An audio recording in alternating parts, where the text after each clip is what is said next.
Hey, good morning, everybody. Welcome to OptionPit.com. It is a morning volatility report with Andrew Giovinazzi, Chief Operating Officer of said option website. Tim, vol report. Vol is dead. Long live vol. That's kind of it. This is our strategy letter page for people. Although anything you say here is all for educational purposes about options. Consult your financial advisor. Anything you say or do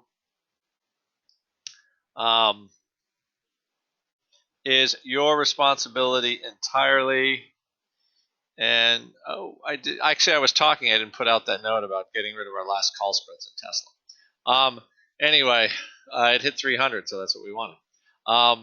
Anyway, this is our strategy letter. We put out educational ideas, what's going on in the market at the time, and then trades that go along with them. But that's for subscribers to OptionPit.com. Alrighty, events. I believe we are having a Saturday event. It is not on the page yet. Oh, it is. That is our Pro Trader Summit is up, June 28th to the 30th. It's a great time. Mark and I are there.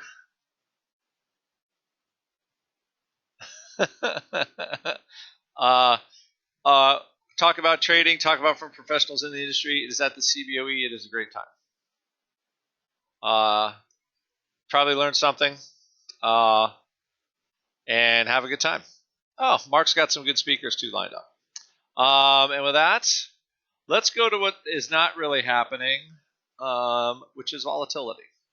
So I have a couple, I have volatility opinions like everybody. But mostly I like to see those opinions played out in the marketplace at some point or another. VIX at 12.5. Well,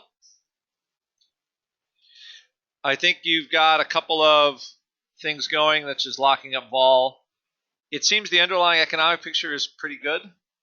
I haven't heard really any bad economic news in a while.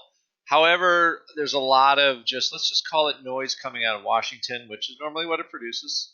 And we got some more yesterday. We've had some last week, the week before, the healthcare thing.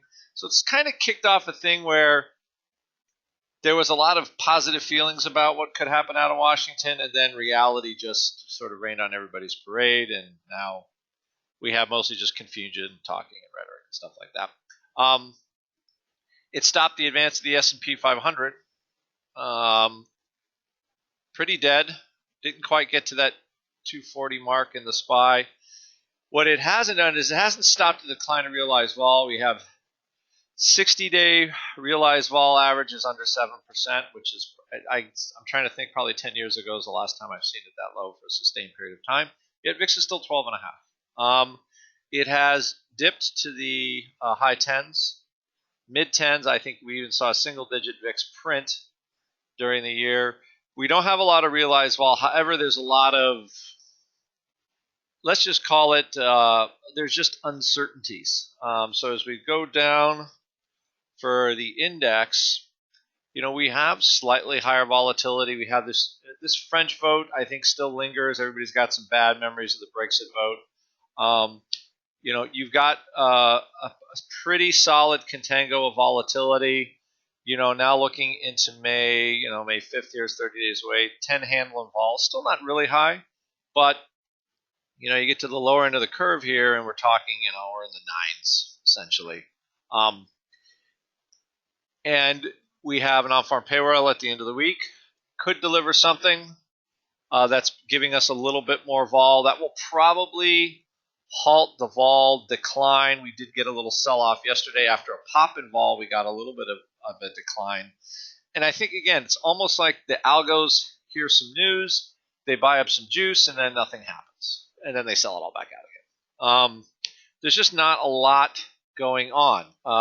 What has gone on is Tesla did hit 300 today. We had a little strategy letter idea on that, around 300. Strange that Google is not keeping up with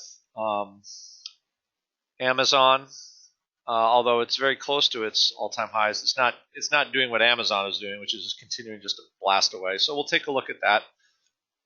Again, we have earnings coming out in there.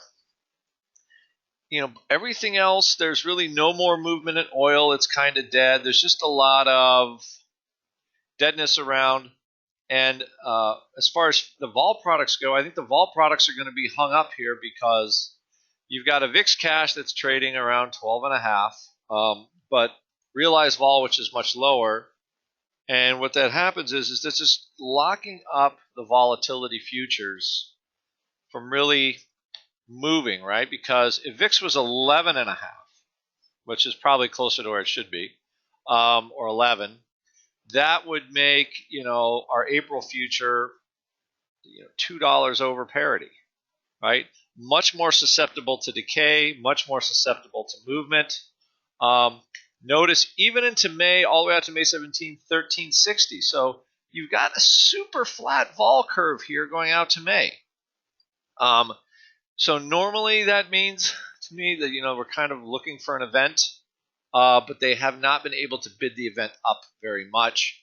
The September volatility down to 16, even all the way out to DEES, only 17% vol. So very flat vol curve. And again, I think it's just a symptom of, to me, it's vol fatigue. Nobody wants to take the implied volatility down.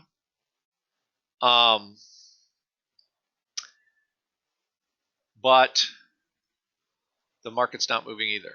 So I think we're just kind of looking at that type of movement. So we will try to find stocks that, again, the movement is in Amazon. The only other thing I'll note is Apple. They changed. They didn't change. They announced the earnings are going to be in the May 05 cycle, not the April 28 cycle. So the earnings are May 2nd for Apple. So I think, like short term, I think if we can find some find some iron condors and stuff like that. This April cycle just does not look very appetizing. I didn't think it did a couple weeks ago. It's just not a lot going on. It's just the simple truth. I don't think we're going to get a lot of movement of the vol products unless there's a bombshell out of Washington as opposed to just the regular noise. And that everything just kind of slides around. I think that's where we are. Until we see absolutely dead positive news, I think we're going to have this kind of one step, 2 steps forward, 1 step back trade in the SPY. And with that is a volatility report, or lack of volatility report for today. Everybody have a good day.